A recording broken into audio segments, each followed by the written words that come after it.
with all due respect to the pastor, I think that's not the majority of our community. The community in general overwhelmingly supports having the Derby.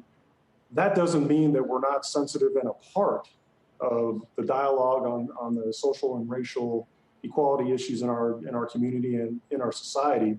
Our company's been around for 145 years. This is our 146th Kentucky Derby, but the feedback has been overwhelming to us through the community that this should go on. This is an important part of healing. This is an important part of our traditions and culture in our community.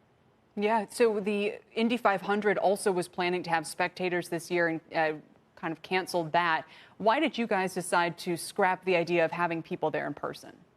Well, first, it was a really, really hard decision, and we made it at the last possible minute. But after a period where we saw some encouraging signs with COVID-19 in Jefferson County, where Louisville is located, over the last couple of weeks, we saw a real surge. So we had been designated a red zone by the White House, and we're seeing some discouraging signs, and we needed to make a decision. So it was personally and professionally a really disappointing decision to have to make, but without question, it was the right thing for us to do. Our priority is keeping our community safe, our fans, our team members, and we'd gotten to the point with the numbers being what they were, that was the only responsible decision. Yeah, understood. As you say, you're just kind of dealing with a fast-changing situation. Let's talk about what it means for the business, for the workers, for your company. As I understand it, you've brought back around 80 to 85% of your gaming workforce that had been furloughed. Is that still the case? And what does the future for these jobs look like into next year now? Well, we have three divisions. We have our horse racing division, which is really the Churchill Down racetrack, and the Kentucky Derby is the biggest part of that. We've got our casino division, and those casinos are all over the country. And then we have our online business. So our casino business has really performed surprisingly well through the whole COVID pandemic.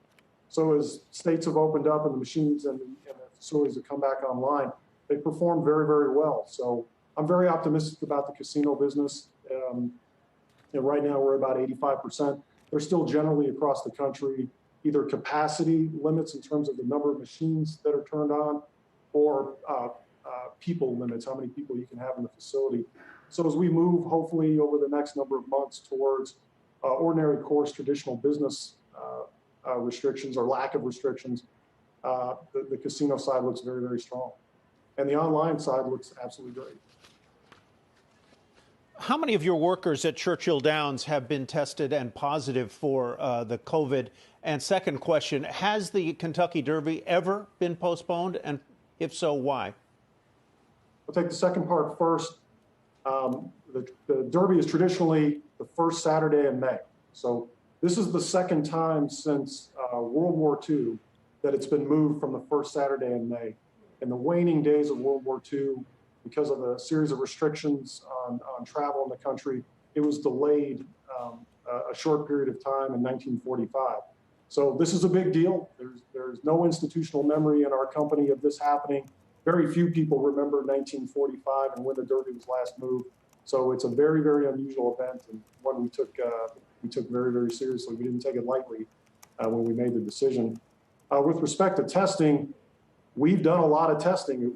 This week alone, we've tested about 2,000 people. That's not only our employees, that's all the people we expect to be at the racetrack, the people that take care of horses, the state stewards, et cetera.